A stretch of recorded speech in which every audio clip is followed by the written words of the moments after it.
Hello, everybody. We are here live. It is Monday, Memorial Day in the United States. Okay. And although it's a sobering day for me due to personal issues on this day, I want to give God glory and talk about what is submission and everything about submission. So, this is going to be a multiple week journey that we're going to take together. Okay. We're going to look at all the different aspects of submission. Okay. And we're going to read very many different things about it. Okay. So, the sources that we're going to be looking at in the scripture today on this is 1 Peter 3 1 through 7. Okay. So, it's 1 Peter 3 1 through 7. So, let's take a quick look at 1 Peter 3 1 through 7. I gotta find little Peter. Peter Piper, where you are. Alright, so 1 Peter 3 1 through 7. Okay, so this is directed at wives. Okay, wives likewise be submissive to your own husbands, that even if some do not obey the word, meaning the husbands, they without a word may be won by the conduct of their wives, meaning the actions of their wives. So, in layman's terms, it's saying to wives, be submissive. This does not mean obey everything that your man has to say. That's not what submissive is. Okay, we're going to be looking at that over the course of this. Submissive is having knowledge of understanding what areas to be submissive in. So let me give you an example of one thing I know submissive is not. Submission is not, I say, you do. Okay, I know a lot of people think that that's what it means, but that's not necessarily what it means in the aspect of submission to your husband. Because here's what, you don't submit to your husband when he's walking in an incorrect way. You submit to him respectfully, but not follow him. Okay, so submission to him, yes. Follow him, no. So example, if the husband says, I tell you what to do, you're going to do it. So hand me your phone. You can talk to none of your friends. Control is not submission. Okay, big difference. Okay. Huge difference of what is control. That is someone who has control issues. They want to control you. They want to control your life. They want to tell you what to wear, how to dress, what to say, who to be friends with, when you can use your phone. They want control of it. They basically want a puppet. Submission is out of reverence. It's out of respect, healthy respect for the person. And I'm sorry, but you should never respect somebody that's trying to control you. Okay? So let's break it down. Wives, be submissive to your husbands. This is directly referencing wives to husbands. There is an aspect that applies to girlfriend and boyfriend, right? But more specifically, this is in reference to husbands. Why? Because you are now one flesh, right? So you are a team. You are one flesh. You are a combined unit together.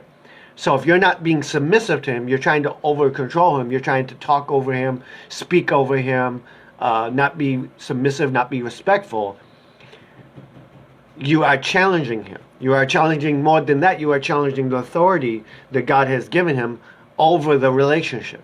Okay? So you don't want to do that. Now, notice it says, without a word, meaning she doesn't have to say anything. It's through her actions that she speaks submission and respect. Okay? It continues to say, when they observe your chastising, meaning when they observe your chaste conduct, your very committed, consistent conduct, behavior, okay? Accompanied by fear, right? Accompanied by fear. Now, this is not the fear of, this is like the fear of the Lord. This is not the fear of, oh, I'm afraid you're going to punch me, you're going to hit me.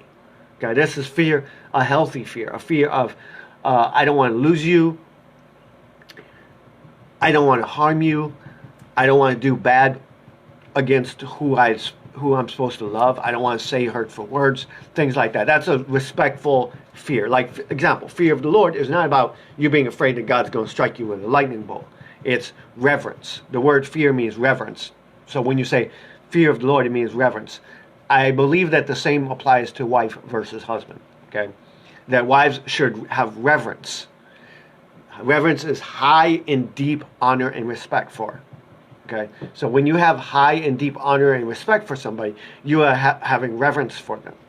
Okay, and in that way, you are having fear of them in the healthy way, not in the other way. Okay, do not let your adornment be merely outward. That's basically saying don't let you be all about your looks. Okay, as a wife. Okay, arranging your hair. Right. Oh, my hair needs to be just perfect. Right. Arranging your hair, wearing gold, or putting on fine apparel, fine clothing. You need to be dressed in the most nicest clothes. You need to have all the fancy jewelry on. Okay. Rather, let it be the hidden person of the heart. So the reference here in this verse is that don't be so focused on the outward. Be more focused on the inward of the person. Okay? We know that. Rather, let it be the hidden person of the heart with the incorruptible beauty of a gentle and quiet spirit. See, something happens when a woman is submissive. She gives honor and respect to the relationship she has. Okay? Let me just tell you from a man's perspective. Okay? Anytime that a woman comes at me and asks before she does something, it shows huge respect to me, and it gives me such appreciation for her, and it gives me such adoration for her. Okay, so if you want to be a wife, you have to learn how to be submissive. You have to learn to let someone else lead you, not you lead them. Now, I know in this concept of this world, it is very difficult for women to know how to submit.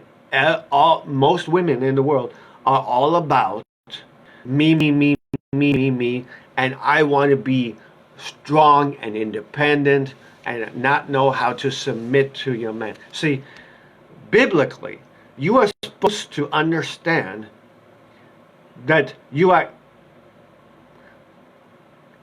that in the way of a relationship with a man, you are incomplete without a man. Okay, in that aspect, you are complete in God. Don't get me wrong on that. But in the essence of a relationship with a man, you are incomplete. Okay, so there's a phrase that the world uses often, which is I'm happy being single, and in my opinion, you should never be happy being single. Okay. Now, yes, the Bible does say strictly, if you're single, stay single. If you're married, stay married. Okay? Very simple concept. If you're in a relationship, stay in a relationship. If you're single, stay single. I have not yet discovered the entire meaning of that particular verse. But I think it has to do with being content with where you happen to be in your walk with God. Like, example, if you're single, you have the ability to not have to check with people when you want to go somewhere. You don't have to check and balance things out. You don't have to go, okay, well, if I'm married, I have to balance out my time with God, and I have to make sure also to give time to my woman, so that means I have to take away some of the time from God and give it to my woman so that she can feel comforted and know that she's loved and know that she's adored and wanted and desired. There's a balancing act going on. Whereas in singlehood, you don't have that. You can commit fully and completely to God and God alone. Okay? You don't have to split your time with anybody else. Okay? So that's what I believe about if you're single, stay single. Basically, whatever place in your life you are, learn to find enjoyment in that. Okay? If that makes sense. But as it says, let the hidden person who you are inside, let you be appreciated and wanted and desired for who you are inside, not for what you got on the outside, not for how you look, how you dress, whether you're in a bunch of slutty clothing, whether you're dressing like a hood rat, you know what I mean? Twerking and all that stuff, okay? So it goes on to say, the beauty, the incorruptible beauty of a gentle and quiet spirit. Let me make this clear.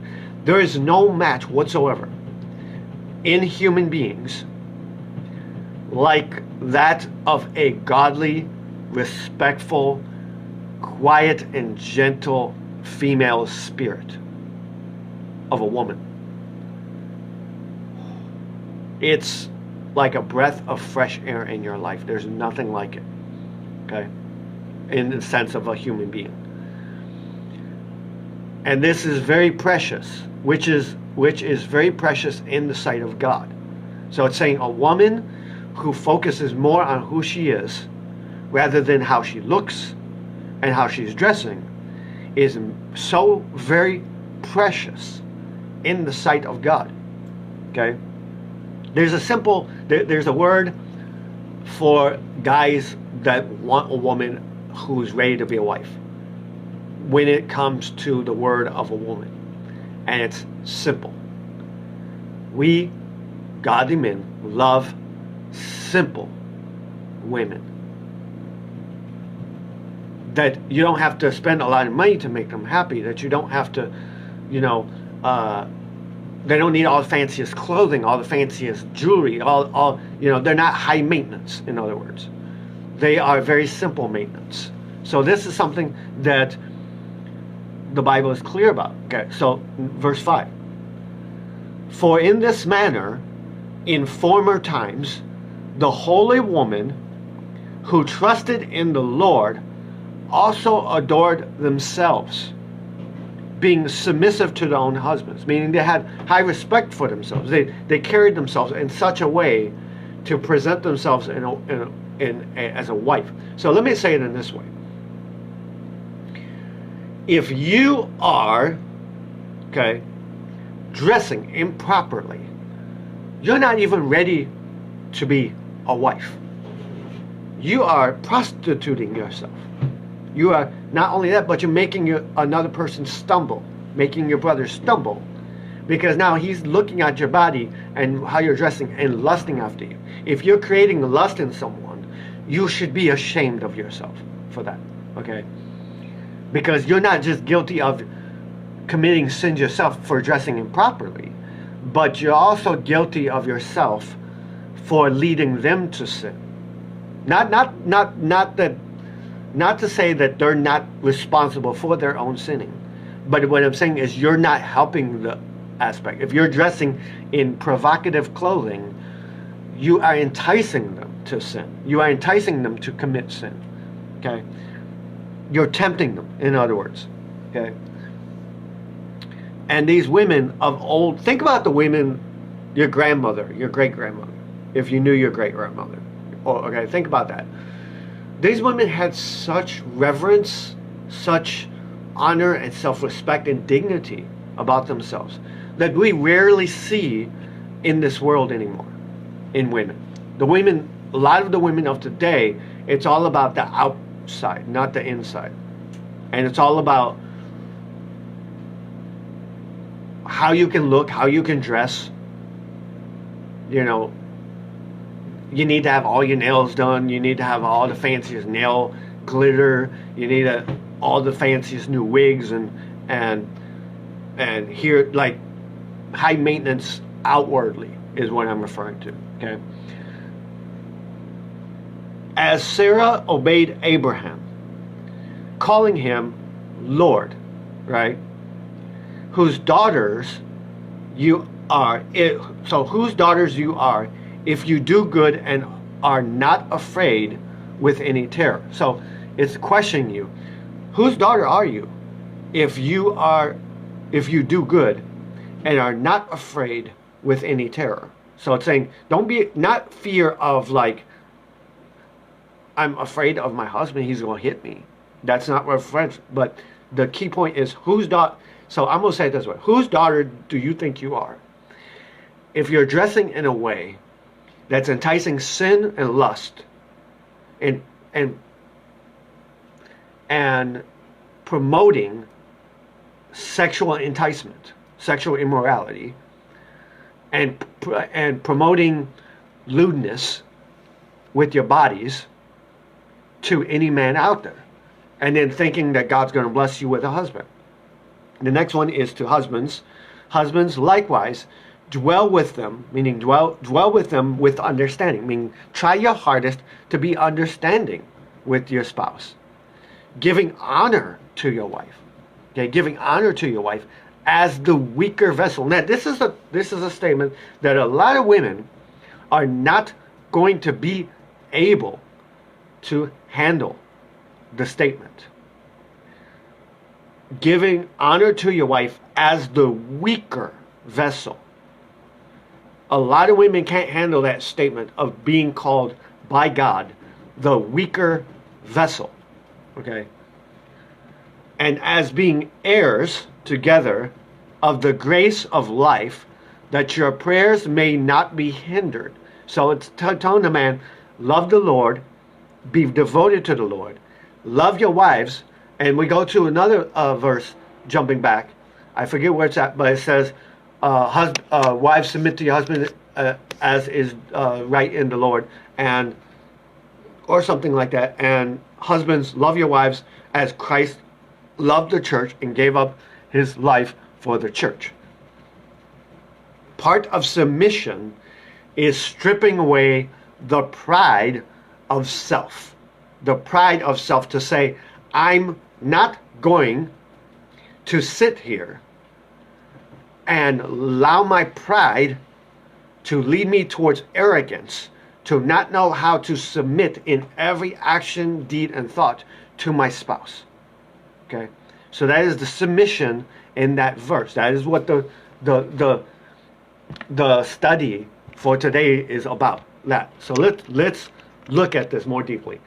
Likewise, wives, be subject to your own husbands. That means obey your husbands.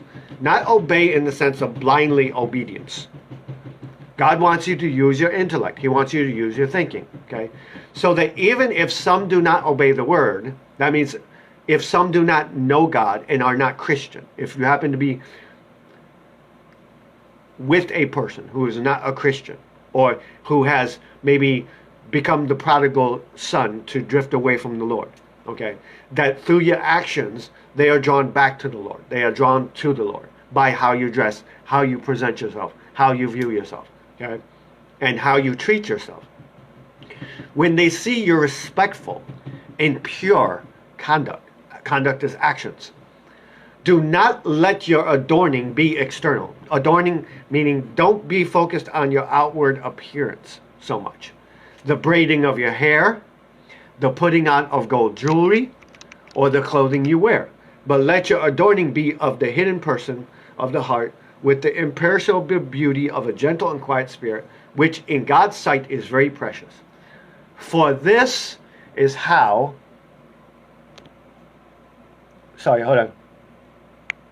For this is how the holy woman who hoped in God used to adore themselves. This is how women of old were adorned and respected as women. They never went out to nail salons and thank you. They never went out to nail salons and had the phase nails with all the glitter and all the expensiveness. You know what I mean? Women of today have become very consumed by materialism.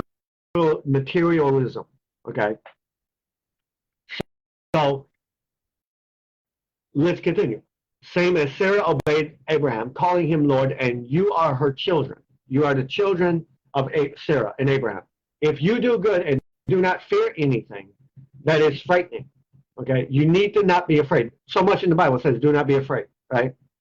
So we continue in our series on marriage, and in this topic, and today we focus on what it means for a wife to be submissive to her husband. I am very eager that men and women, single and unmarried, old and young, including children, hear this as a call to something strong and noble and beautiful and dignity and dignified and worthy of a woman's highest spiritual and moral efforts. Okay, to set the stage for that impact, notice two phrases in 1 Peter 3:1. Likewise, wives, be subject to your own husbands. Notice the word own in your own husbands. That means that there is a uniquely fitting submission to your own husband that is not fitting in relation to any other man. You're supposed to have a special connection and bond and respect and reverence for your husband that you are not supposed to have for any other man. Okay? That's the first thing. You are not called to submit to all men the way that you do to your husband. Understand that. Okay? Keep that in mind. I'll say that again. You are not told to submit to all men in the same way that you are supposed to submit to your husband. Okay? All right? That's supposed to be different. Okay? Then notice the phrase at the beginning, likewise, wives. This means that the call for wives' submission is part of a larger call for the submission from all Christians in different ways. Okay? Because submission is beyond just the marriage bed, right? It's beyond the marriage. Submission first comes from your relationship to God and your connection to God. And so I have to move this because I'm trying to get this more focused on and less.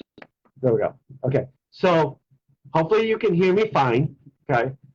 You have a submission to God. This is why every time the Bible says, when you submit to your husband, you're giving reverence to God, respect to God in the same way, right?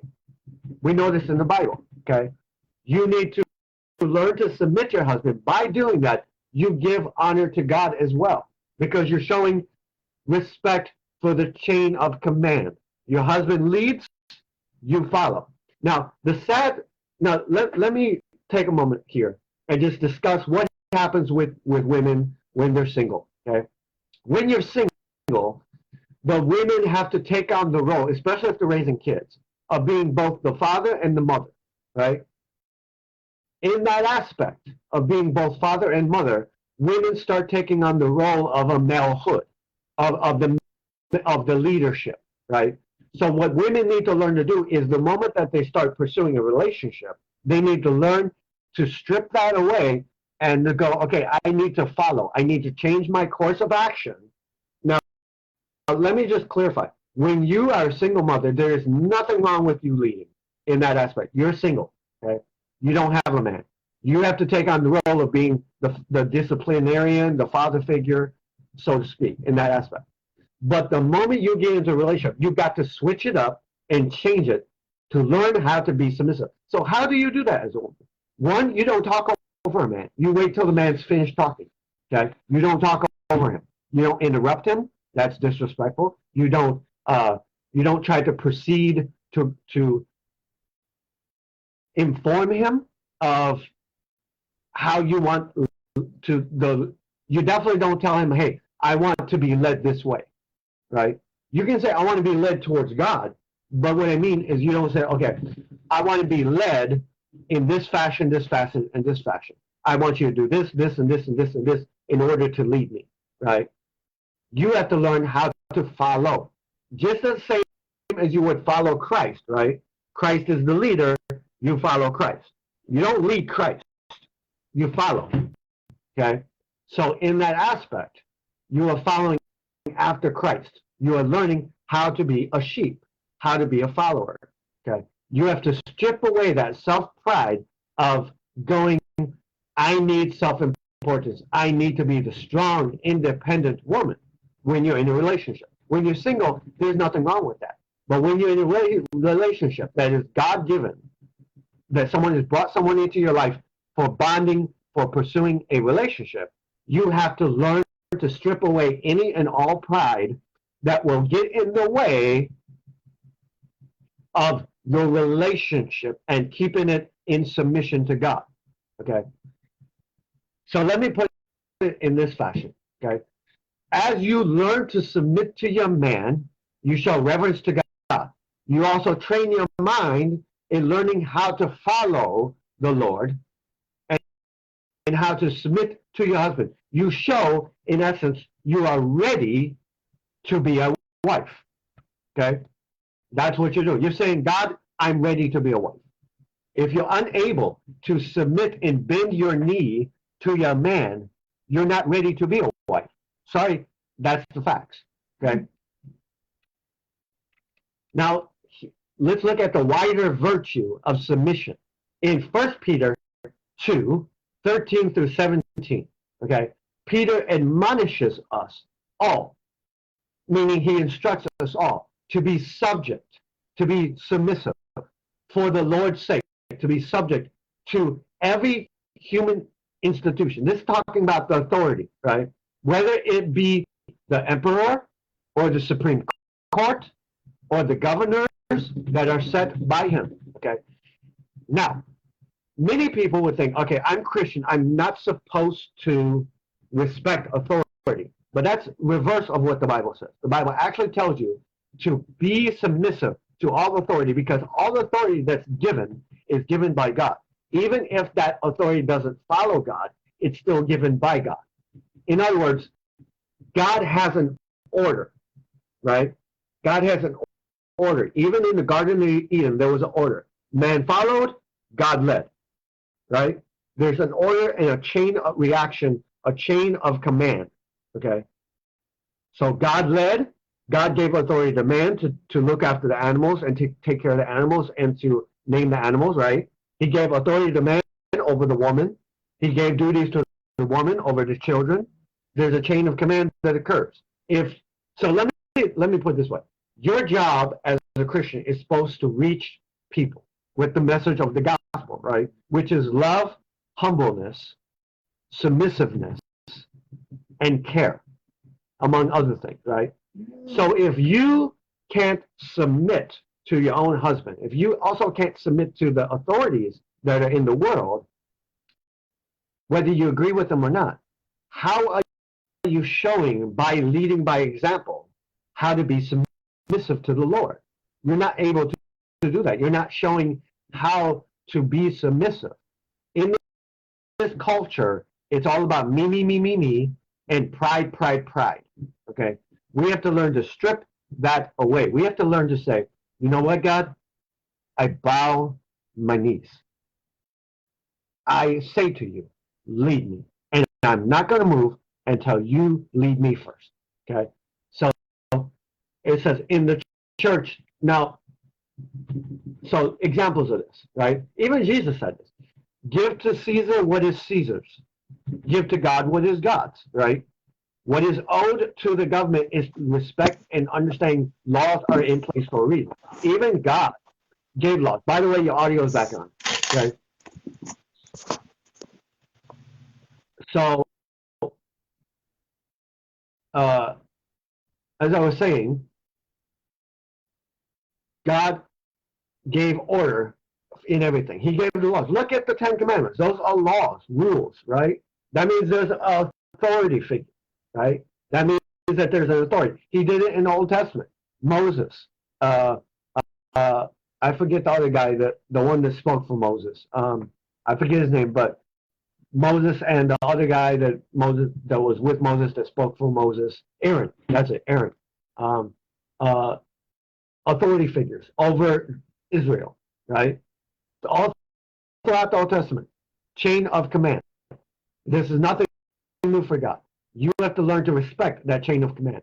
This includes emperors, supreme governors. In other words, keep the speed limits, pay your taxes, and be respectful towards policemen and senators. Okay? Governors, judges, everybody, show respect. Even if you don't believe in an agreement. Like, I don't agree that women should be women judges. Okay? I don't think that that's right. But I still have to respect that authority, because the authority is a place that God has given. Judges, a judge is a position that God created. Okay? So I have to respect that position. I don't have to respect the person in the position, but I have to respect the position. Understand that. Okay? Then in 1 Peter 2, 18 through 25, Peter addresses the household servants. Okay? So what would servants be today? We don't have slaves today, right? We don't have slaves. So what would a servant be? A servant would be anybody that would be beneath you, maybe in your work, people that are below you that you're in charge of, right? Okay. Maybe this would be in your household. This would include your kids. They would be the servants of you in that aspect. You know what I mean. You have duties that, okay, child, you need to make sure your bed's made. You need to make sure your clothes are picked up, right? So they're being household servants in that way, okay? And in the church as well. So this extends to the church, okay? You have to understand. So let me put it this way. Understanding authority in church, okay? And submissive in church. If the hand, my hand, is not listening to my head, right? My head's going, you need to close. You hand need to close. And my hand's going, no, I don't want to close. I want to do whatever I want, right? Right? How is the body supposed to function properly? Even think about your own body, right? Your brain controls everything. Your brain sends out signals that tells your body what to do. If your body decides not to listen, are you going to live very long? For example, if your brain tells your lungs, breathe in, breathe out, right? And your lungs decide, I'm not going to listen. Are you going to live? You're going to die pretty quickly. You're not going to be able to breathe no air. If your brain sends a signal to your heart to tell your heart to beat and pump, right? Every minute, like so many times, right? If your brain is telling that to your heart, and your heart's going, no, I don't want to listen. I don't want to be a heart. I want to be the brain, right? I'm prideful. I'm the heart, but I'm prideful. I want to be the brain. I want to control myself. I want to do whatever I want, right? Is your heart going to beat? No. It's going to have problems. Same for your stomach, your liver, everything in your body. It has to follow the chain of command. Understand? Okay? In the church, it's the same principle. Okay? There's the deacons and the elders and the bishops, which are the council that oversees the pastor, right? Then the pastor is there. The pastor has people below him, maybe the secretaries and the people that he's given duties to, okay? Then below that is the congregation, right? So there's a chain of command in the church. If the congregation decides to all stand up at the same time and go, hey, we want to preach the sermon today, is there going to be any order in the church? No, everybody's going to be standing up there with a microphone. Right? Everybody's talking at the same time. Nothing's going to make sense. Nobody's going to be able to understand anything. The sermons are not going to make sense because everybody's doing their own sermon. Everybody's trying to be individual. Understand that? And as a church, you have to learn to be a part. You have to learn to be an item, a part of something. Okay? Okay, you're starting your work. Okay, bye-bye. Have fun. Enjoy your work. And enjoy the live later. Okay? Or continue listening to live, whatever you're able to do. Okay, so we say goodbye to Sister Robin, who's always in support of this group, always in support of, like every time there's a live, she's there. You know what I mean? So I appreciate that. I really appreciate that about you. So you go and be safe. Okay? Anyway, so the church, when you admonish people, they need to learn to be submissive to the masters, okay, with all respect, both to the kind and to the overbearing. So in other words, it's saying a lot of times there's going to be people that are in charge of you, okay? And you're not supposed to give them respect simply because they've earned it. You're supposed to give them respect for that position. Do what your job. You have a boss, you're supposed to respect your boss, right? And he might not be a good boss, but you're still supposed to respect that position, because when you don't, what happens? You could get fired, you could get in trouble. You could make wrong choices, right? All these things could happen wrongly because you're not learning to be submissive. Submissive is, to me, is the stripping away of pride. The stripping away of going, I'm going to stand on my own 2 feet. I'm going to do what I want. I don't care if people like it or not, right? And not learning to obey. Submission requires obedience, okay? So then in 1 Peter 3, 1 through 6, Peter instructs the wives to be submissive to their husbands, meaning your own husband, including the husbands who are unbelieving, meaning the husbands who don't have faith. So even if your husband doesn't have faith, notice something I'm going to say here. You are only supposed to follow a husband spiritually when he's walking towards the Lord. But you are supposed to respect a husband regardless of whether he's walking towards the Lord or not. Okay? Even if he's a sinful man, you're supposed to give reverence and respect to him. Not because he earned it, but because that is what the Lord tells you. Because that position that he has, right, is a position of respect. Even if you don't respect him, respect the position that God created. Does that make sense? Okay? This is part that we are focusing on in this talk about marriage, in this aspect. Today we're talking about specifically wives and marriage. Then in verse 7, he instructs husbands as well to live considerately with your wife, meaning be considerate of her, be acknowledgeable about her, be understanding. Try to understand. You're not a woman. You don't understand what it's like to walk in a woman's shoes, to deal with the woman's periods, to deal with her mood swings, to deal with her constant ups and downs of her moods because of her hormones, or her menstrual cycle, or any of this stuff. Okay, you haven't walked in her shoes. You don't know what it's like to be a woman as a man. So be understanding about that. Be considerate. Be considerate that the way that she operates is different than the way that a male operates. Right? A male operates in respect. Respect is one of them. Very much in respect. A male operates in the sense of, if something's brought to me, it's my job to fix it. Right? Women come in the way of, I just want to share my feelings. I want to be heard. I want to know that you understand what I'm feeling. I want to know that you care. I want to know that you're there for me. Okay? So women come with a different aspect, a different viewpoint, if you will, a different point of view. Okay?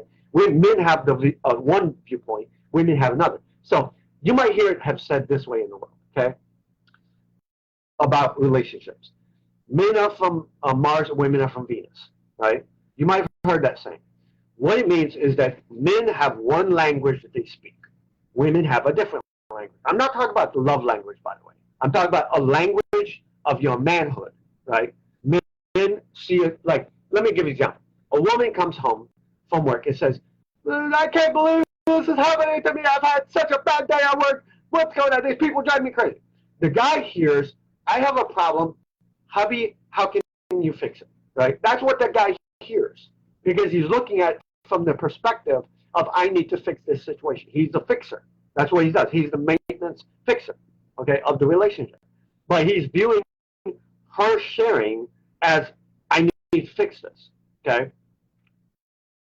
So he's looking at it in that fashion, whereas she's just coming to it going, I've had a hard day. I need you to lift up my spirits and comfort me, okay? I need you to hear me. I need you to hear my voice. I need you to hear, more specifically, my heart. I need you. I need your comfort. I need your, it's okay. It's okay, sweetie. It's okay. It's going to be okay. No worries. It's going to be okay. We can talk about this, okay? Let's sit down and talk about this, okay? She wants your understanding, okay? So there's a consideration that the man needs to take towards the woman, and this is harder. This is hard.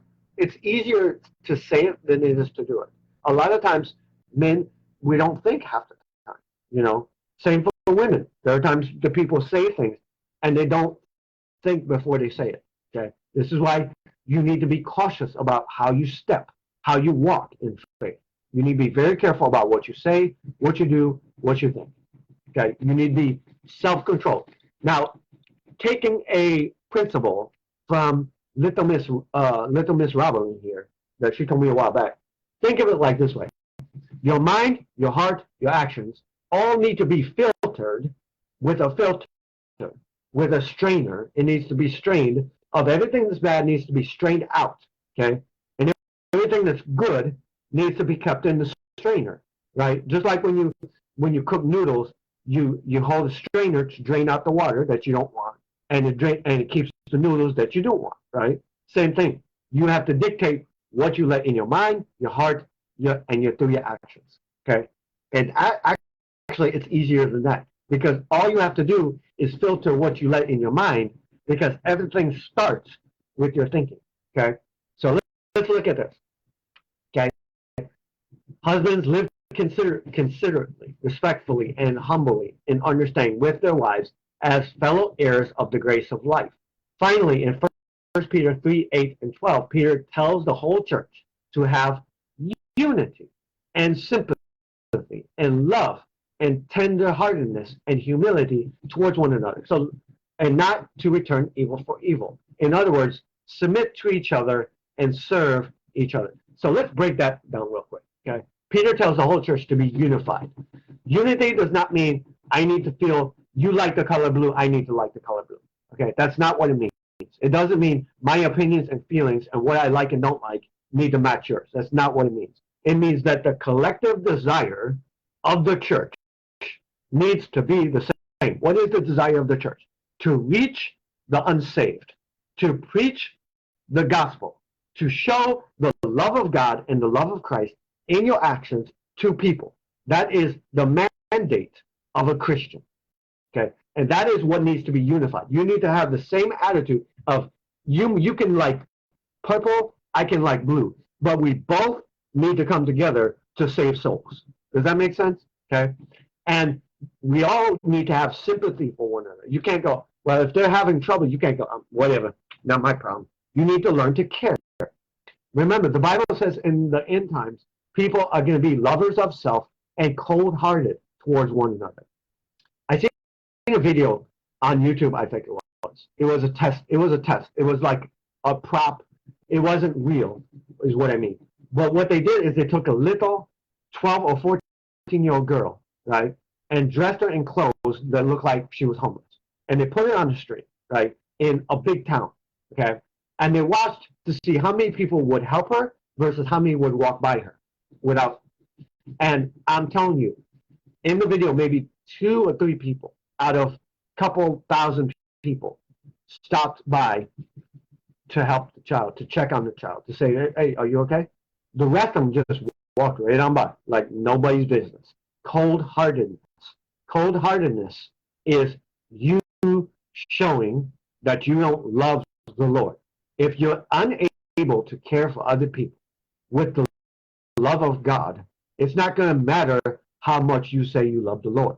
Because like the Bible says, those who say that love me but yet hate their brother and don't care about their brother, they don't honestly love me. They're just lying, is what it's saying. Okay? Tenderness is different. Love is good. Sympathy is good. Love is action. Action. Okay? That's the way I'm going to say it. Love is action. Love, I know people like to think love is a feeling, but love's an action. It's a choice that you make. I'm doing this because I love you. I'm doing this because I want to. I'm doing this because I care. Okay? So that would be a good example. A lot of the things that, without bragging and without saying what they are, a lot of the things that I choose to do for other people are done because I want to care about them. I want to promote and grow that desire of sympathy, love, and tenderheartedness. Okay, tenderheartedness simply means soft heart. It means, remember in the Bible, Pharaoh, he closed his heart off. It became hard-hearted. They use that word or something along that lines, right? It means he closed his heart off to where he didn't allow himself to feel anything towards anybody. Okay, so a reference of this, or an example of this, is you sin so much that you become cold to being convicted against sin. Okay, or in a good example of the opposite of tenderheartedness is those people that decided to walk by the child that was homeless on the street. Not my problem. I don't care. I got things to do. I got my own life to live. It's all about me, me, me. Let me clarify this. Okay. In the age of the me generation, what the me generation is a generation of self, a generation of self-importance, self-indulgence, self. Me, me, me, me, me. If you have the mindset of me, you're missing the whole point of being Christ's. Because being Christ is not about me. Being Christ is about stripping away the me and focusing on the you. Does that make sense? Okay. If I'm a Christian, I'm supposed to learn how to strip away me and focus on you. To strip away me and focus on my neighbor. To strip away me and focus on the Lord. See, here's the key point. When you're listening to God, you're going to know it by one simple thing. You're going to be focused outwardly, not on yourself, as much as possible. Okay. When you're not listening to the Lord, guess who you're going to be focused on? Self. I want this. I want that. I want this. I want that. I need this. I need that. Notice the word that was always repeating there. Me. Right? Bible says, remember, in the last days, people are going to be what? Lovers of self. Lovers of self. People are going to be focused on themselves. They're not going to be focused on anybody else. They're going to be focused on being a blessing to anybody else. They're not going to be focused on giving to someone else. They're not going to be focused on giving anything. They're going to be focused on what I want, what I need, what I deserve. Right? This is the me generation that I'm talking about. Okay. Tenderheartedness is the opposite of that. Tenderheartedness is going, he's in need, so I'm going to give him food. He needs this, I'm going to help him with that. He needs that, I'm going to help him with that. She needs this, I'm going to help. She needs that, I'm going to help. Tenderheartedness is the opposite. Okay. Humility is the opposite of pride. Humility is the stripping away of your pride, and basically humility is the willingness and the desire to bow your knee, in my opinion. It's the choosing to lower yourself, right? Just as Jesus Christ lowered himself to be a servant to everybody else that was here, okay? Humility towards one another. That means learn how to serve one another and learn how not to repay evil for evil. So this is a nice concept to understand. Let's say you have a husband, right? Your husband has a bad day. He comes out and he yells at you. What's the first instinct you're going to be thinking? Yell back, right? But the Bible says don't return evil for evil. The moment that you disarm that notion that I need to get back at this person, I need to get revenge on them, right? You disarm the weapon of the evil. Do you ever notice that when someone does something evil to you, if you respond, God bless you too, have a good day, right? That totally disarms their hatred. Maybe they go away pissed off. Maybe they go, right? Maybe they're mad. What you've done is you have turned their evil back on themselves. Because what they're doing is they have evil, right? And maybe they're not actually evil themselves, but they have evil in their hearts, okay? And they're trying to inject that evil into you. But when you respond with love back in response to evil, right? When you love them when they're being evil to you. Because the Bible says even the ungodly love those who love them. If all you do is love those people who love you, then you're not doing anything different than the people of the world. The world has it. If you can benefit my life and you're doing something unto me, then I'm going to love you. No. The Bible says you love them, regardless if they deserve it or not, regardless if they're a good person or not. My choosing to pray for my ex-spouse that I'm divorced of, that is not because she deserves it. Trust me, she don't. It's because that's what God says to do. Love your enemy. Pray for them. Okay? And by the way, that little noise you're hearing, he's playing Mobile Legends. So he's like, so that's what that is. Anyway, as I say, when you give love in reply to evil, you disarm the evil. You don't disarm the evil in the person. You disarm the evil in the ability to come and inject itself into you. Okay, that's what happens. In other words, when you submit to one another and serve one another, you show the characteristics of the Lord. You show the fruit of the Spirit. Okay, so as we saw in Ephesians 5, submission is a wider Christian virtue for all of us who pursue the Lord. And it has its unique and fitting expressions in various relationships, meaning it's going to change depending on the relationship. In some ways, it's going to be respect in this way, or this way, or this way. It's going to change with each different person. Today, we are focusing on the relationship of a wife to her husband. What does submission look like there? Peter's portrait of womanhood. Let's look at Peter's portrait of womanhood.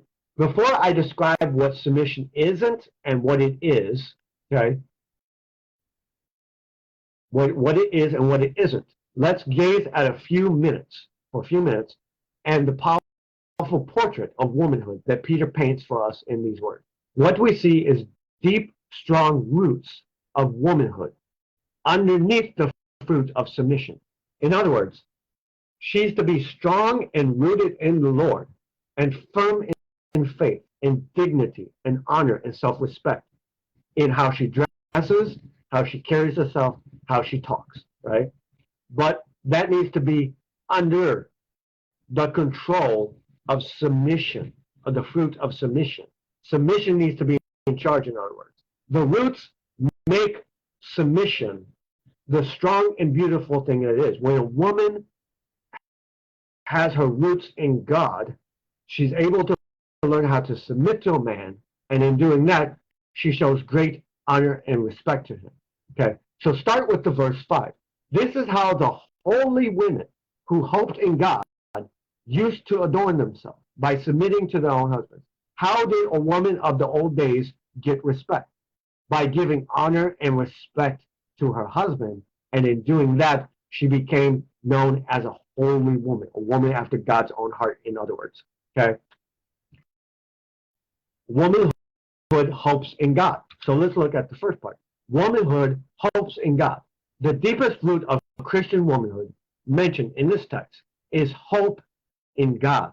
A holy woman who hoped in God. A Christian woman does not put her hope in her husband to fix everything, to always give all the answers, or any of that. Okay? She puts her hope in her husband, or in getting a husband. She puts her faith and her trust in God to provide the husband that she needs and requires in order to have a healthy, consistent, good marriage. Okay? She does not put her hope in her looks. She puts her hope in the promises of God. She is described in Proverbs 31:25. Okay? 31:25. So listen to this. Strength and dignity are her clothing. She clothes herself with strength and dignity. And she laughs at the time to come. When it's the proper time to laugh, she laughs. She laughs at everything the future will bring and might bring, because she has hopes. Meaning she finds hope and strength and love and the promises about what God will bring her way in the future. She looks away from the troubles and miseries of her life and away from the obstacles of her life, right, that seem to make the future bleak. When you're focused on your problems, your troubles, your miseries, you are having the wrong viewpoint, okay? And instead, she focuses her attention on the sovereign power and love of God, who rules in heaven and does on earth whatever he pleases. So she has full trust and honor to God, right, in that. In other words, she is chosen as a godly woman to shift her focus, right, from what's wrong with my life, what my troubles are, what my issues are, what my problems are, and has switched it to focus on what does God say in this circumstance. So there's a saying, and you see it on my shirt, right? Focus on me, not the storm, okay? The same principle is important, and this is what this is focusing on, okay? Your focus determines your direction. if you're focused on everything that's wrong with your life, what you're missing, what you don't have, your focus and your direction is going to be in the negative. Okay, therefore you're going to be not content with what you have. You're going to be complaining about what you have because you don't have what you feel you should have, instead of being thankful for what you do have.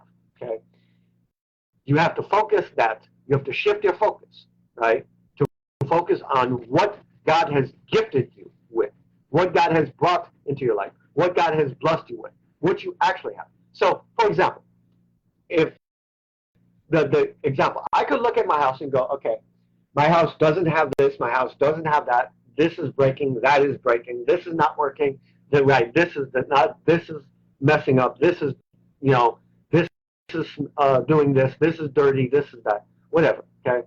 Or I could be looking at my house, and as I said, I could be looking at my house and looking at it that way and going, I don't have a 4-bedroom home, I don't have lots of room, I don't have all the items I want in my house. You get the point. I could be looking at it like that.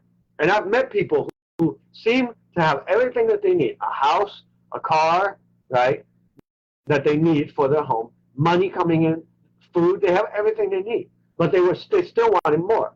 Here's the problem with the hearts of wanting more, right? When you want more, whatever you got's never going to be enough. You are never going to learn to be content and happy with what you have. I'm going to say it like that. So, or I could look at my house and go, you know what? I don't have everything I want, but I have everything God has gifted me with. And I'm lucky to even have a home, because there are people that don't have a home. So you see the shift of your mindset. The same needs to occur with a wife. She has to switch her mind constantly to focus on the cup half full instead of the cup half full. She needs to focus on the cup being half full and what she does have versus what she doesn't have. Does that make sense? Okay. She knows her Bible and she knows her theology of the sovereignty of God, that He's in control no matter what she feels. And she knows that His promise that He will be with her and help her, strengthen her no matter what. In other words, I will never leave you nor forsake you. She takes trust in that. This is the deep, unshakable root of Christian womanhood. Okay? And Peter makes it explicit in verse 5. He is not talking about just any woman. He's talking about women with unshakable biblical roots in the sovereign goodness of God. Holy women who hope in God. Holy women who hope in God. The next thing we're going to look at is fearlessness. The next thing to see about Christian womanhood after hope in God is the fearlessness that is produced in these women.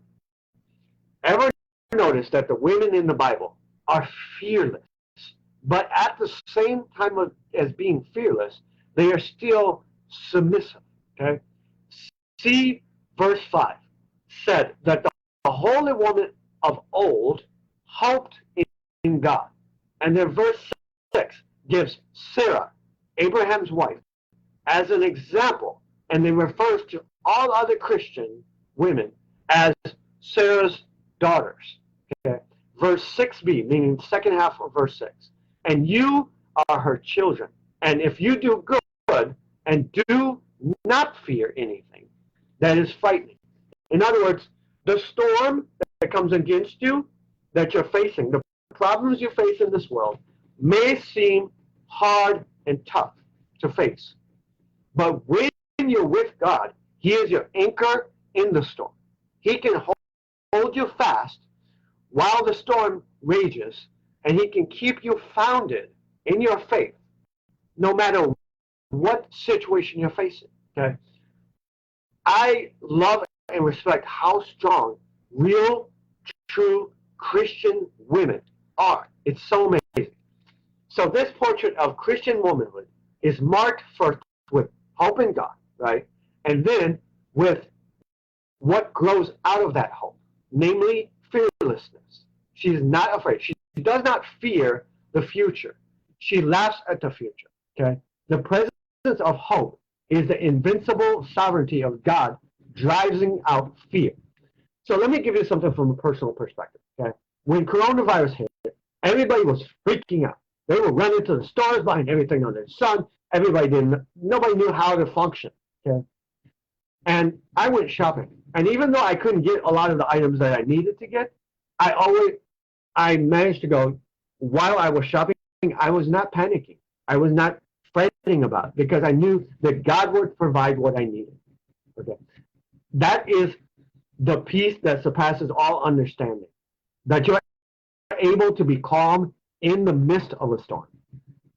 A lot of people don't want to be in storms. They're uncomfortable. But if your storm has a purpose, then you should welcome the storm. Does that make sense? Okay. The sovereignty of God drives out all fear. There's a saying, faith over fear. That doesn't mean the fear is not going to exist. That doesn't mean that you're not going to face fear. What it means is faith over fear, meaning you're choosing to focus on faith in spite of you being fearful, in spite of you having fear, okay? Or to say it more carefully and realistically, the daughters of Sarah fight the anxieties that rise in their hearts. They wage war on fear, and they defeat it with the hope in the promises of God. So, example, woman goes, well, I don't know if my husband's going to meet the needs that I have. Seek ye first the kingdom of God, and all these things will be added unto you. I don't know if my husband is going to love me the way that God says to. Right? Wives, love your husbands and submit to them, which is right in the Lord. Husbands, love your wives as Christ loved the church. When you stand on the promises of God, it gives you strength to lean not on your own understanding in life, but on what God says about your situation. So you could feel in your situation, this is too much to bear. Oh, wait a minute. The Bible says God will never give you anything that you cannot handle. So that means that if you're in something, it may feel like you can't handle it, but that doesn't mean it's true. Because who's telling the truth here? My feelings or God? You understand? Mature Christian women know that following Christ will mean suffering, but they believe the promises like 1 Peter 3:14. But even if you should suffer for righteousness' sake, even if you should suffer for doing good, you will be blessed. Have no fear of them. Now that is a sobering statement to say. Listen to that. But even if you should suffer for doing good, for righteousness' sake, right? For doing good. Think about how many times you go out and you do good to someone and they take advantage of it. And you go, like, I should have never done good for you. But that's the wrong concept to think. Even if you suffer for righteousness' sake, you will be blessed. Because there's honor in your actions. See, if you're giving to someone, right? Let's say they're taking advantage of you. The problem is with them. There's no problem with what you're doing. What you're doing is right and just in the Lord, and God's going to give you honor and respect for that, right? He's going to bless you because of the choice you made. Now, let's give a healthy example. Let's say you see someone on the street. You go and give them $50, right, to help them out, right? Now, let's say they abuse that money and they go and buy alcohol with it, right? They're now still stuck in the same situation that they're in. They haven't improved their life. They haven't improved their situation whatsoever, okay? Because they abused what God gave them. That is for their own learning. But what you gave, in spite of how they used it, what you gave is respectful and honored by God. God's going to bless you, not for how they use it, but for what you've done. Does that make sense? Okay, you're not responsible for what they do when you give. You're only responsible for what? Giving. Whatever you have, give it, right? As the Bible says, okay? Have no fear of them, nor be troubled. That means don't be hectic. And 1 Peter 4:19, therefore let those who suffer according to God's will entrust their souls and their growth to the faithful Creator while doing good. In other words, don't do good because you're going to complain about it if someone does you wrong. Do good because God says to do good. Okay? that is what Christian women do. They entrust their souls to a faithful creator. They hope in God and they triumph over fear. A focus, next part, a focus on internal adornment. Okay? And this leads to the third feature of Peter's portrait of a womanhood. Okay? A focus on internal adornment. So Jesus said it this way, right? Don't wash the outside of the cup and ignore the inside of the cup. Instead, wash the inside of the cup first, and then the outside of the cup will be beautiful. It will be, then you can wash the outside of the cup. So I'm going to say it this way, okay? A woman who has a godly heart, who pursues God, who loves God, she might not physically be the most attractive woman out there, okay? But she is so attractive in her heart and in her soul and in her actions and in the way she speaks and in the way she presents herself that it shines beauty. It's like how would I say this? Let's say you take a pot, okay, of clay, and you break that pot into pieces, and then or that pot has holes in it, right? So actually, let me do it like this. I got a visual example for you. So give me a second, okay? I have a visual example. Okay, so I'm going to give you a visual example of what I mean by woman's heart, by her inner adornment, changing how a man views the woman's, how a man views who a woman is, okay? In this. So, okay. So let's say this is the outward. Let's say the outward of you, okay, has many holes, many wrinkles. It could be you're overweight. It could be you're getting older. It could be your body starting to think. But if your heart is shining, right? If your heart is shining in such a way, it's going to shine through the holes. Okay, it's going to shine through the holes. Do you understand that? And I'm trying to get this to where it's shining on the thing. But it's going to shine through the holes. You see how bright that is in that one spot? How? Let me see if I can get this right. You see right there, right? When I'm shining the light just right, okay, it shines in such a way that it gives light that's so bright and it illuminates all. And I'm trying to get this, but it's being difficult. So bear with me. Okay, right there. You see how the light is shining and permeating through the holes?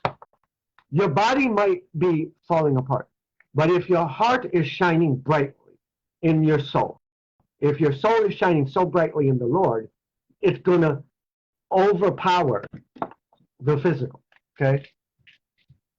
So shine from the inside outward. Does that make sense? Okay? Shine from the inside outward, okay? The braided hair that you braiding your hair, you're wearing wigs, all the fancy hearing extensions and all that stuff, it might be okay, but that's outward. Think about this. The men of the world, what are they drawn to? The outward appearance, right? They're drawn to what a woman wears, how fancy a woman dresses herself with lots of makeup. Does she look like, quote, a slut? Okay. Is she twerking her body? Is she showing her body off? Is she showing lots of flesh? That's what a worldly man is drawn to. Okay. If you're presenting yourself in that way, but you're asking for a husband, you're not asking for a husband. You're asking for a dog to come your way. That's what you're asking for. Okay. You are wanting a dog. You are wanting a dog who looks at you like a piece of meat. That's what you want. Okay. If you want a husband, learn to present yourself as a wife. Does that make sense? Okay. Here it's talking about your hair being braided, putting on fancy jewelry, all the fancy rings, or the clothing you wear. Oh, I need to have on the right skirt, the right dress that shows all my curves and all this stuff. But let your adorning, meaning let your, so the word adorning means dressing, right? You're dressing up. So, example, right now I'm adorned in godly apparel, okay, on the outward. And that's not bad. There's nothing wrong with it. It gives a message, focus on me, not the storm, that I'm blessed, that I'm committed to God. You get the idea, right? So it's good. It can be good, the adorning on the outside. But more important is the hidden person of the heart with the imperishable beauty of a gentle and quiet spirit. And this holds for men and women, okay?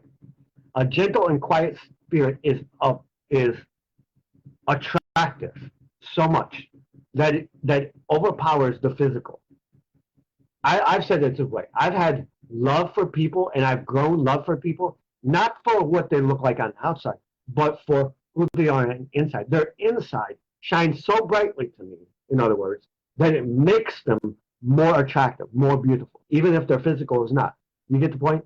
So, which in God's sight is very precious. God's saying, this is very precious that you have a gentle and quiet spirit more than a body and clothing and outfits that look so wonderful. Okay?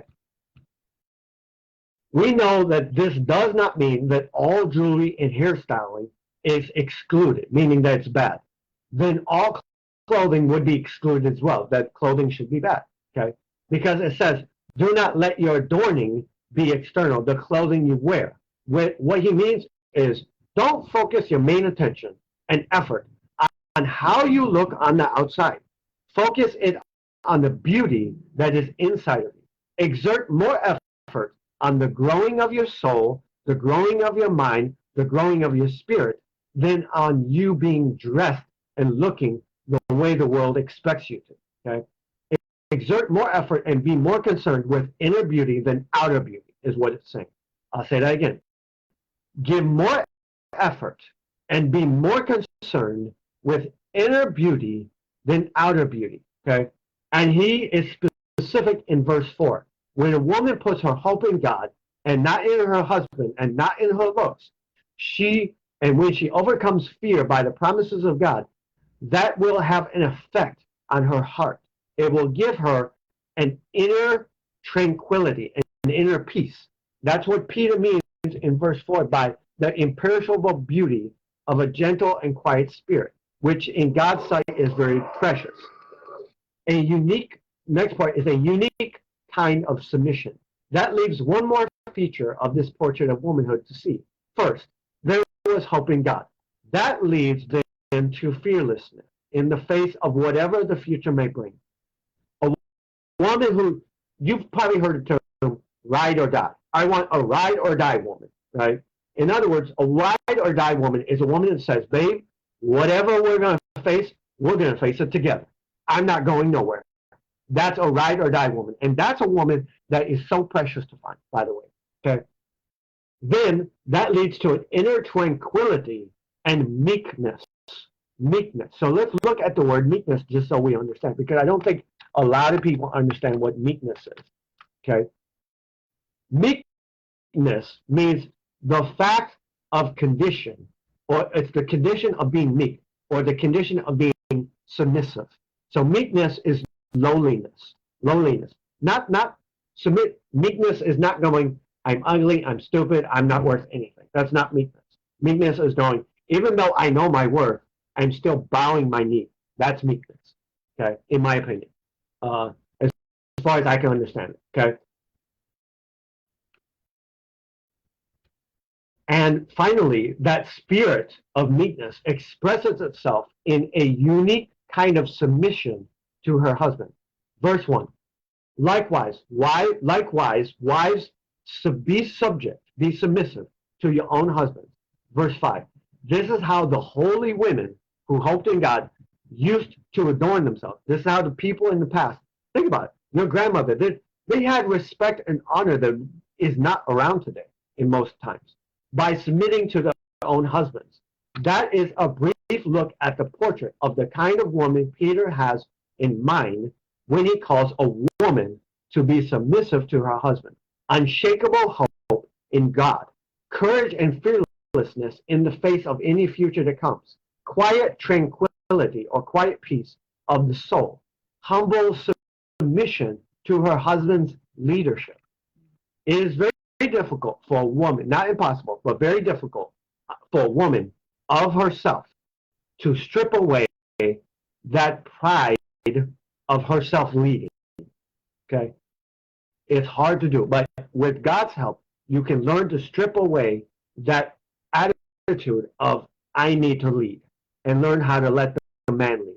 It is great sadness that in our modern society, even in the church, the different and complementary roles of biblical headship for the husband and biblical submission for the wife are despised and simply passed over. In other words, it's saying it's very sad in society today that the role of a man to lead and the role of a woman to be submissive and follow has switched.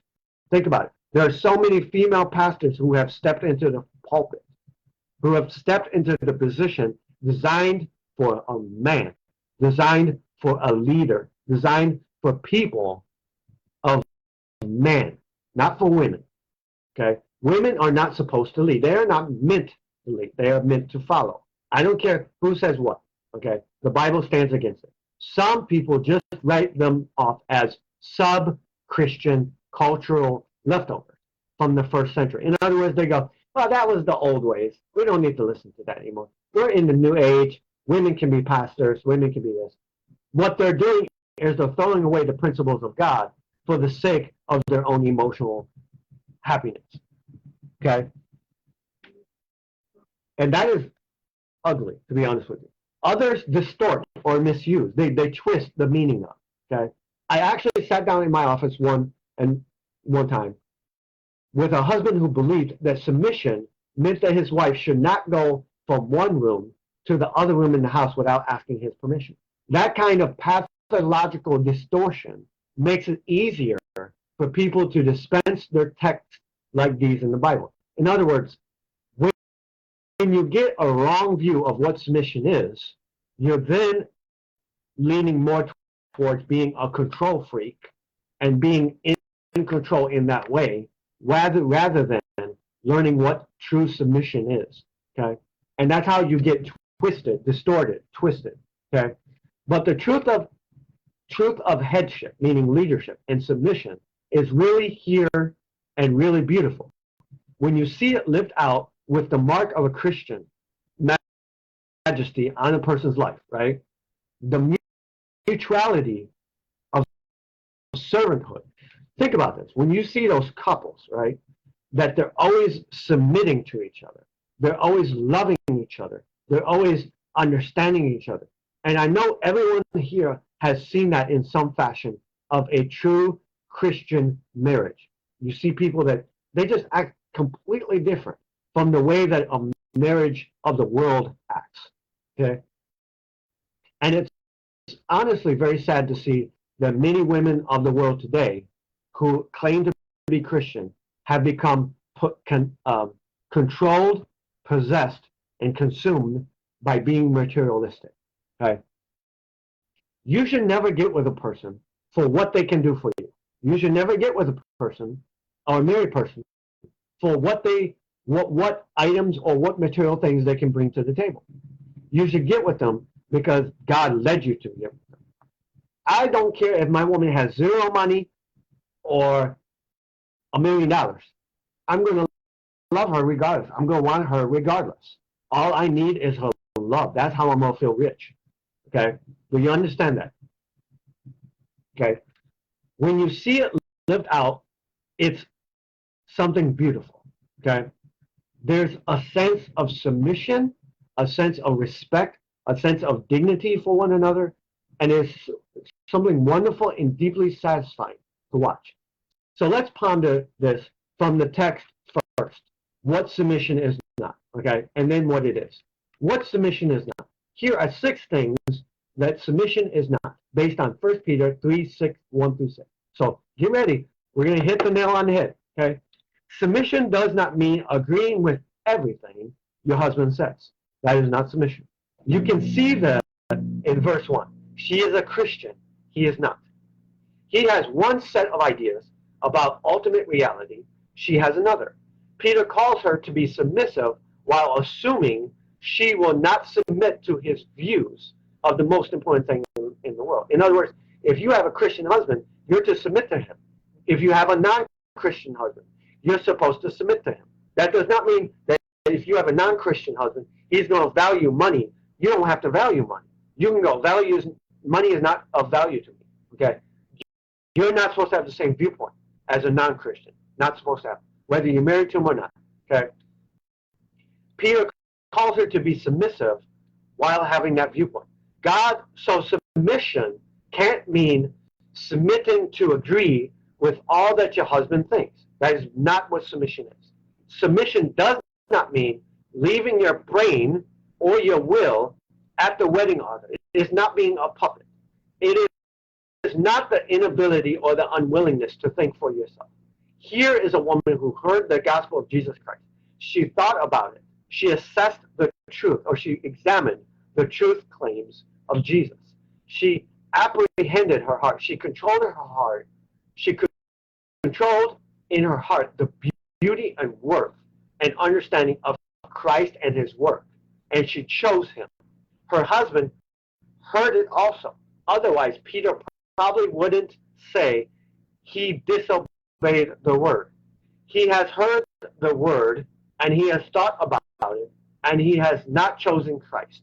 She thought of herself, and she acted. And Peter does not tell her to retreat from that commitment. Don't turn your back on your commitment to God simply because you're told to submit to your man. That's not what submission is. Submission does not cost you faith. Submission does not mean avoiding every effort to change a husband. The whole point of this text is to tell a wife how to win her husband, how to win him over to Christ. Verse 1 says, be subject to your own husband. So for those women who don't have a Christian husband, there are viewpoints of how to win your husband over to Christ. Be loving, be respectful, be submissive to him out of reverence for the Lord. Okay, verse 1, be subject to your own husband. Have a specific kind of respect and honor for your husband that you have for no other man. Okay, so that even if some do not obey the word, talking about the man, if you didn't care about the Bible, you might say submission has to mean taking a husband the way he is and not trying to change him. That's not submission. But if you believe what the Bible says, you conclude that submission is sometimes a strategy for changing him. It is your objective as a Christian woman to try to lead him to the Lord. That is a God-given right, to try to see him get saved, to try to see him come to know God like you do, to have that relationship, to be saved, to go to heaven. Because your marriage to him is not just on this earth, it's in heaven as well. Okay? It's forever and ever, right? Till death do us part. But even after that, I believe that you are united to your partner. Well, it may be in a different way, but you get the point, okay?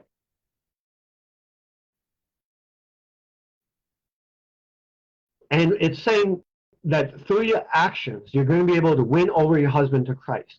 You're going to show the aspects of Christianity in such a way that's going to be alluring to him. That's you. When you show Christian, okay, so let me put it this way. If you're arguing with your husband, if you're constantly complaining with your husband, if you're complaining about everything he's doing wrong, what he's not doing right, how bad of a person he is, you're not trying to win him over to Christ. You're trying to reject him to Christ. You're trying to push him away from Christ. Okay?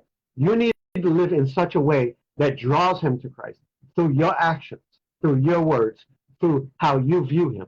Okay? And I know that's not easy to say. If you didn't care about the Bible, submit. The number 4 about what submission is not. Submission does not mean putting the will of the husband before the will of Christ. The text clearly teaches that the wife is a follower of Jesus before and above being a follower of her husband. Now that's a key point I was saying. You don't follow your husband if he's not following Christ. You follow him when he's following Christ. But you respect and submit to him no matter what. Okay? Submission to Jesus relatives, submission to Jesus revitalizes or brings back to life submission to your husband. When you submit to Jesus, when you know how to submit to Jesus, your submission to your husband will be brought back to life. You will have new energy to submit to your husband. You will have a new ability to submit to your husband. Okay? When Sarah called Abraham Lord in verse 6, it was Lord with a lowercase l, not a low. So she was not saying, my Lord, my God. It's like sir. So back then, when you called a person Lord, you were calling them sir or my sir. And the obedience she rendered is qualified obedience because her supreme allegiance is to the Lord with a capital L. Out of submission to the Lord, she's submitting to her man, no matter what he is. Number 5, submission does not mean that a wife gets her personal spiritual strength primarily through her husband. Okay? Through her husband. A good husband should indeed strengthen and build up and sustain his wife. A good husband should build up, he should be like a flower. He should cultivate to bring the very best out of his wife. Okay? This is a Christian viewpoint in my aspect. He should be a source of strength, but what this text shows is that when a husband's spiritual leadership is lacking, a Christian wife should not bereft of strength. So let's look at the word bereft, because I don't know what that means. Bereft. Okay. Bereft means deprived or lack or missing something or a lack of something. So when it says a woman should not have a lack of strength because her husband's not leading, she should have strength still because her strength is drawn from the Lord, right? Submission does not mean she is dependent on him to supply her need for strength of faith and virtue and character. Okay. The text, in fact, assumes just the opposite, that she is summoned to develop depth and strength and character, not from her husband, but for her husband. Verse 5 says that her hope is in God and in the hope that her husband will join her there. Okay. Finally, submission does not mean that a wife is to act out of fear. Verse 6b says, you are her, meaning Sarah's children, if you do good and do not fear anything that is frightening. In other words, submission is free, not coerced by fear. So when people try to control your ability, or when a man tries to control you out of fear to submit to him, he's doing it incorrectly. Submission should never be brought out of fear. Things of God should never ever come out of fear. Children should never obey their parents out of fear. Whether he is a believer or an unbeliever, she does it in freedom, not out of fear. Now let's look at what submission is. If that's what submission is not, then what is submission?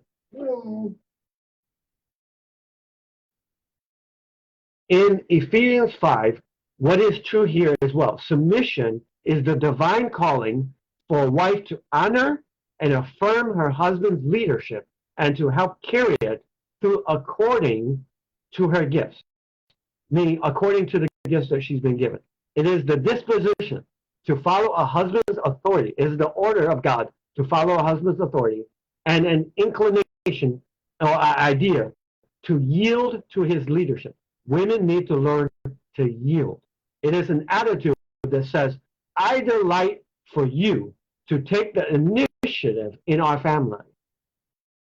I am glad when you take responsibility for things and lead with love. I don't flourish, meaning I'm not happy and I don't grow in the relationship when you are passive and have to make sure the family works. Okay? But submission does not follow a husband into sin. Keep that in mind.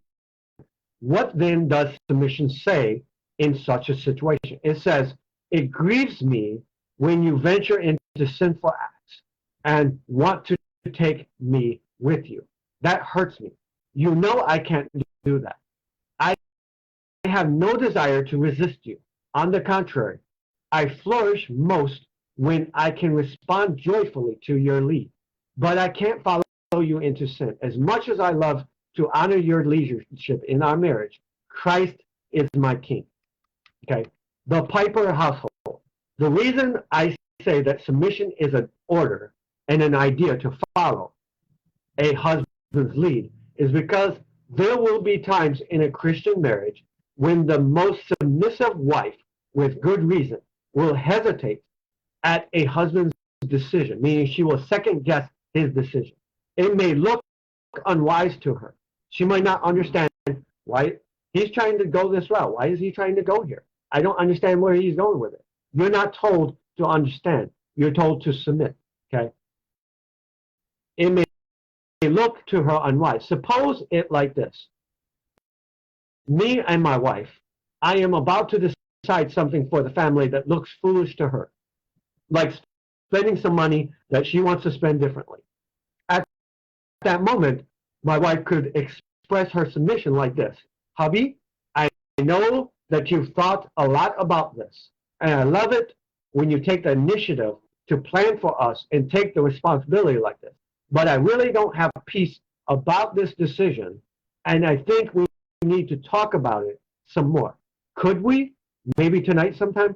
The reasons that is a kind of biblical submission are, one, husbands, unlike Christ, are fallible, meaning they're able to fail. And they ought to admit to being a failure when they know it. Two, husbands should want their wives to be excited about the family decisions, since Christ wants the church to be excited about following his decision and not just following because they have to. The way that a wife expresses her misgivings communicates clearly that she endorses her leadership. In other words, the way that a wife speaks to her man, okay, the way that a wife speaks to her man and how she projects what she needs, okay, shows respect to his leadership and affirms him in the role of the head of the house. She has made it clear to me from the beginning of the relationship that when we have done all the talking we should, we still disagree, she will defer or she will choose to obey her husband's decision above her own, just as we choose to obey Christ's decision for our life above our own. The goal of holy joy. So I end this with the reminder that marriage is not mainly about staying in love. It's about covenant keeping your covenant, or keeping your commitment, okay? And the main reason is about covenant keeping is that God designed the relationship between a husband and a wife to represent the relationship between Christ and the church. This is the deepest meaning of marriage, that through your marriage, you understand the relationship between Christ and the church, okay? And the role that is. And that is why ultimately the roles of headship and submission are so important. If our marriages are going to tell us the truth about Christ and his church, we cannot be indifferent. We cannot fight against the meaning of headship and submission. And let it not go without saying that God's purpose for the church and for the Christian wife who represents it is her everlasting holy joy. Christ died for them to bring that about. So thank you guys for part one of submission. I'll see you guys later. Have a blessed day.